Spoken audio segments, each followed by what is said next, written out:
일본인 이야기 E-&MOMIN. 막부가 자초한 인재. 같은 시기 유럽인들은 원양 항해할 수 있는 배를 만들어서 전 세계를 누비고 있었습니다. 비록 그들 가운데 일부도 표류하기는 했지만 에도 시대에 조난당한 일본인에 비하면 횟수나 희생된 사람의 수는 비할 것이 못됩니다. 일본이 애초에 능력이 없는 나라였다면 이러한 비교가 무의미하지만 한때 원양 항해할 수 있는 배를 만들 줄 알았던 나라가 이 지경이 된 것은 정치의 실패라고 밖에는 할 수 없습니다. 그래서 에도 시대 일본은 센고쿠 시대에 선택할 수 있었던 길을 접고 도쿠가와 막부와 무사 집단의 정치적 독점을 위해 군사, 과학의 발전을 포기한 퇴보의 시기였습니다. 떠도는 사람들. 실직한 무사와 닌자. 에도 시대 이전의 일본에는 수많은 사람이 떠돌아다니고 있었습니다. 바다에는 외구로 상징되는 무장 해적 집단과 원양 항해를 하는 어민들이 있었고, 무태서는 수많은 피지배민이 장사하러 종교 활동을 위해 그리고 거지가 되어 떠돌아다녔습니다. 이들이 떠돌아다닌 큰 원인은 무사들이 일으킨 전투였습니다. 끊임없이 이어지는 전투 속에서 무사들도 훈공을 쌓으며 더 높이 평가해주는 주군을 찾아 일본 곳곳을 떠돌아다녔습니다. 물론 조선인과 한인, 동남아시아인, 유럽인, 아프리카 노예들도 떠돌아다니는 무리에 섞여 있었습니다. 전투의 연속이었던 센고쿠 시대를 끝낸 도쿠가와 막부는 이렇게 떠돌아다니는 사람을 모두 땅 위에 붙잡아 메어두는 시스템을 만들었습니다. 사람들을 일정한 장소에 정착시켜야 세금을 매기고 노역에 동원할 수 있었기 때문입니다. 피지배민들 입장에서 보면 전쟁을 피해 떠돌아다니지 않게 되어 반가운 측면도 있었습니다. 그러나 여러 번 주군을 갈아타며 자신의 운을 시험하던 무사들이나 센고쿠 시대의 이합 집산 속의 주군을 잃어버린 무사들은 새로운 삶의 방식을 개척할 필요가 있었습니다. 또한 서일본의 모리 가문이나 도호쿠의 우에스기 가문처럼 주군 집안이 살아남기는 했어도 도쿠가와 이에야스에 맞선 탓에 영지가 대폭 축소되거나 옮겨진 경우 역시 대규모의 무사가 실직하게 되었습니다. 에도 시대 초기에 실직하고 살 길을 모색한 무사의 전형은 주자학을 배우거나 한편으로 의료기술을 배워 살 길을 찾은 것입니다. 이처럼 유학 특히 주자학과 의학을 겸하는 유의.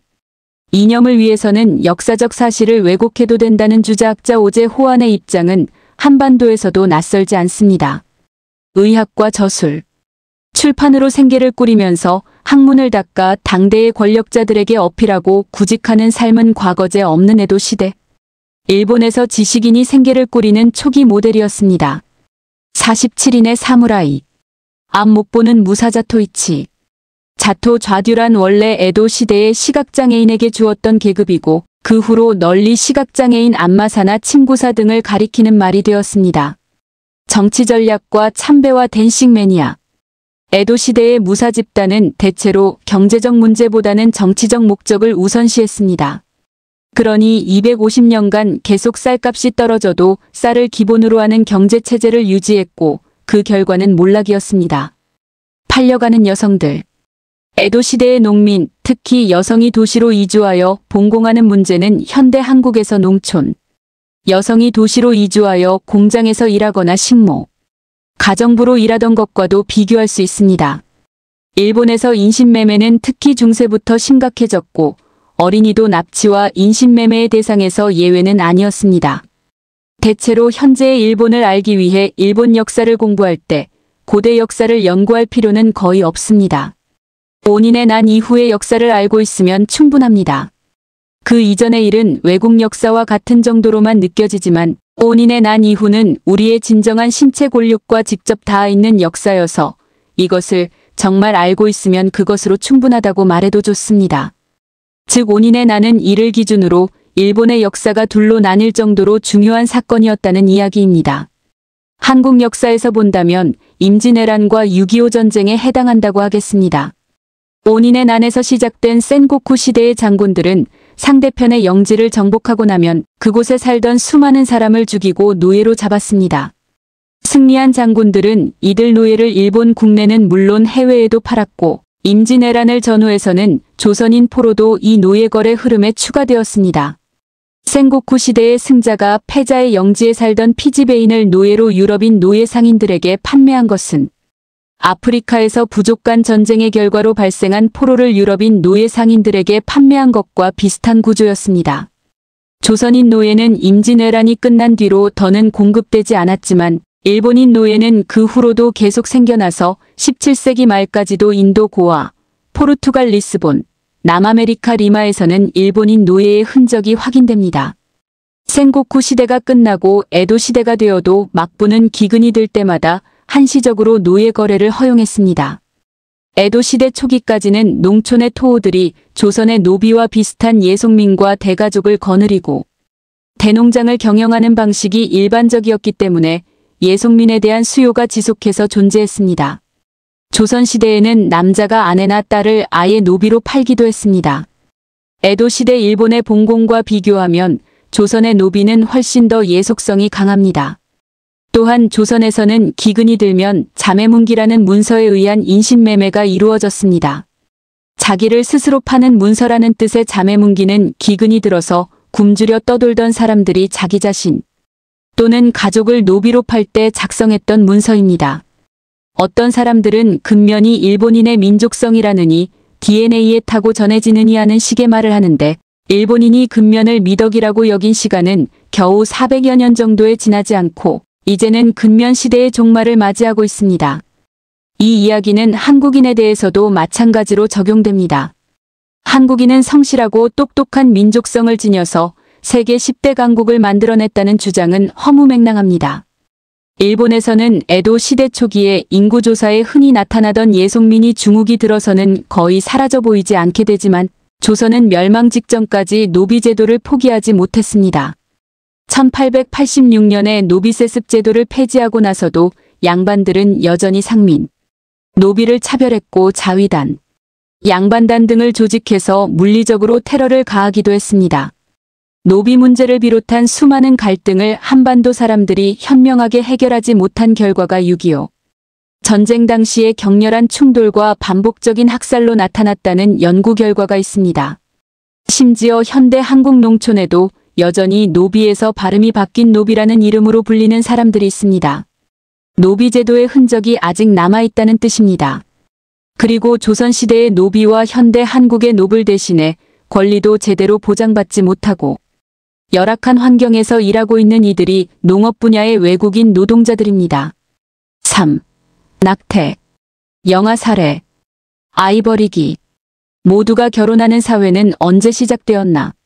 중세까지 일본에서는 결혼해서 가정을 이루지 않고 평생 독신으로 살다 죽는 사람이 인구의 상당수에 달했습니다.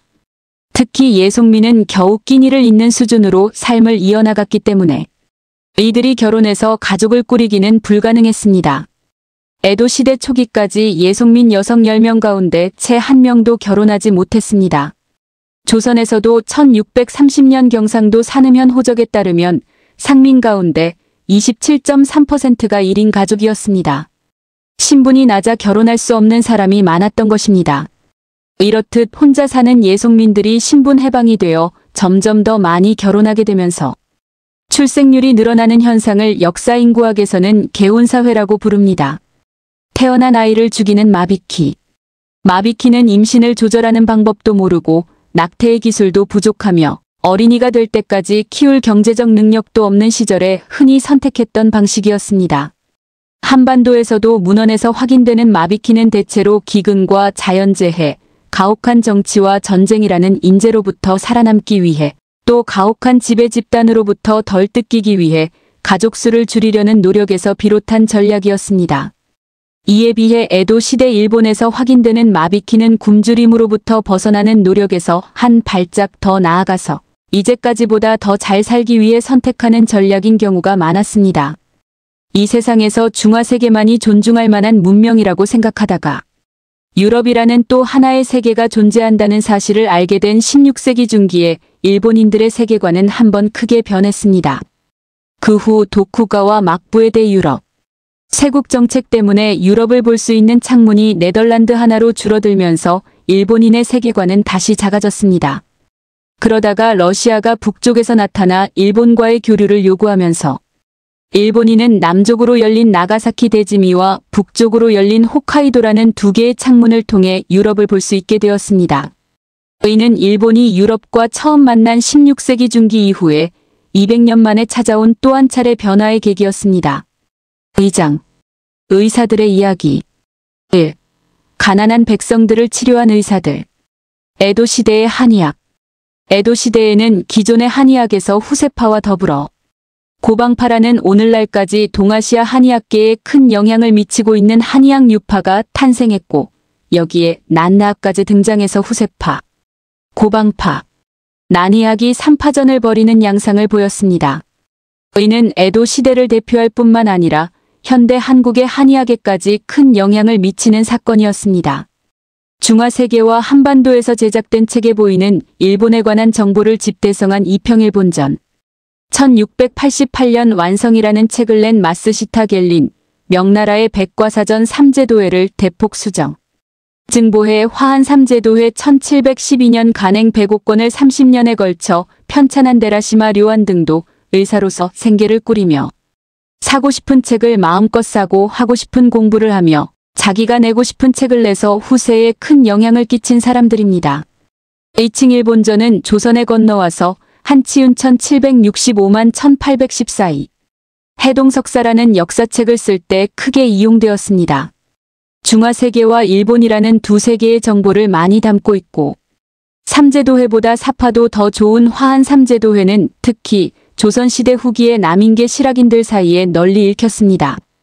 의사가 학문을 하는 에도 시대의 사회 분위기가 조선까지 영향을 미친 사례들입니다. 16세기와 18세기 조선을 비교하면 의학의 상업화 현상이 두드러지는데 이처럼 전문적인 의사와 약재 시장이 등장한 원인은 초등교육 분야와 함께 의학 분야가 새로이 등장한 몰락한 지식 분자를 흡수할 몇 안 되는 분야였기 때문이었습니다. 18세기 후반에 조선에 나타난 몰락 양반 출신 의사들은 에도 시대 일본의 유의와 비슷합니다. 유의는 자립하여 생활할 수 있는 기반을 마련함으로써 권력에 기대지 않고 자유로운 공부를 하려 한 에도 시대 지식인 집단의 정체성 그 자체였습니다. 문자 그대로 시민학계, 의료계와 관제학계, 의료계의 대립이라고도 할 수 있겠습니다. 권력층에서 부르면 즉시 달려가서 한자리 차지하고 곡하가세하기 바쁜 한국의 몇몇 시민단체와는 달리 일본의 시민단체들이 쉽게 권력에 기대거나 투항하지 않고 굳건히 버틸 수 있는 근원에는 나고야 게니와 이토, 진사이, 고토 곤장 같은 유의 정신을 지닌 선배들이 있었다고 해도 과언이 아닙니다. 전쟁과 의학은 떼어놓을 수 없는 관계에 있습니다. 생고쿠 시대의 종말기에 프랑스에서 활동하면서 외과학을 확립한 앙브루아즈 파레도 군의관으로 근무하면서 많은 의학적 성과를 거두었고 나폴레옹은 전 유럽을 대상으로 전쟁하는 과정에서 프랑스의 의학을 세계 최고 수준으로 끌어올렸습니다. 의학은 수많은 목숨을 희생해야 하는 전쟁을 치른 뒤 발전하기 마련이고 이는 센고쿠 시대의 일본도 마찬가지였습니다. 중화권과는 같고 한반도와는 다르다. 한국에서는 시민들이 한국과 중국은 비슷하고 일본은 두 나라와 다르다라고 말하지만 동아시아학을 연구하는 입장에서는 중화권과 일본이 비슷하고 한반도가 다른 부분이 더 많습니다. 겐보쿠는 프라하 대학의 교수 비쇼프 1784만 1850가 집필한 임상. 의학의 기초의 네덜란드어 번역본을 1836년부터 일본어로 번역하기 시작하여 1858년에 의료정시 24권으로 온화성합니다. 무려 23년이 걸렸습니다. 선진의학과 천연두. 일본의 사회와 역사를 일본 내부의 흐름으로만 바라보면 이러한 좌절과 극복의 과정이 눈에 잘 띄지 않습니다. 가톨릭, 조선, 한센병 환자, 천민, 농민, 이런 외부, 소수 집단으로부터 일본 사회를 바라보았을 때 비로소 일본 사회가 겪은 퇴보와 진보가 확인됩니다. 마찬가지로 고려가 멸망한 뒤 조선과 식민지 시대를 거쳐 현대 한국이 탄생하기까지의 과정 또한 약 600년에 걸친 거대한 좌절과 회복의 과정으로 이해하고 있습니다. 요시무네는 각종 물산의 국산화 정책을 추구했는데 이를 대표하는 것이 조선의 인삼을 국산화하기 위한 노력이었습니다. 요시무네는 쇼군으로 취임한 이듬해인 1717년에 스시마번에 동의보감을 입수하라고 명령했고 스시마번은 1718년에 이 책을 헌상합니다. 요시무네는 한편으로 동의보감을 애독하며 스스로 의학을 공부하는 한편으로 동의보감에 등장하는 조선, 인삼 등의 약종을 입수해서 국산화하라는 지시를 내립니다. 스시마번은 외관을 통해 몇몇 조선인을 포섭, 한반도 전체를 대상으로 한 동식물 도감을 작성하고 인삼을 입수하는 데 성공합니다. 그 동식물 도감은 오늘날까지 전해지며 게이오 대학에서 이에 관한 연구서가 출간되었습니다. 일본에서 난학의 원리가 사회 일반에 받아들여진 시기는 19세기 전기, 특히 1840년대부터로 보입니다. 이때가 되면 최소한 우두법은 한의학보다 난의학이 낫다는 생각이 일반에 널리 퍼지게 됩니다. 일본인 이야기 이 책 먹는 사라 김시덕. 김시덕 교수의 일본인 이야기는 2019년 출간한 일본인 이야기 1의 후속작이다. 총 5권의 시리즈로 계획된 일본인 이야기의 두 번째 책은 에도 시대를 중점적으로 다룬다. 먼저 에도 시대를 검색해보면 에도 막부가 일본을 통치한 1603년도부터 1868년까지를 말한다. 이때 일본에는 급격한 경제 발전이 이루어졌고 유례없는 번영이 이루어졌다고 알려져 있다. 하지만 저자는 널리 알려져 있는 에도 시대에 강력한 의문을 제기한다. 이 에도 시대는 경제 발전이 있었지만 또 다른 한편으로 정치가들로 인해 엄청난 후퇴가 있었음을 설명한다. 진보와 퇴보가 공존한 시대의 관점에서 저자는 일본인 이야기를 시작한다. 책 제목이 일본 이야기가 아닌 왜 일본인 이야기라고 했을까?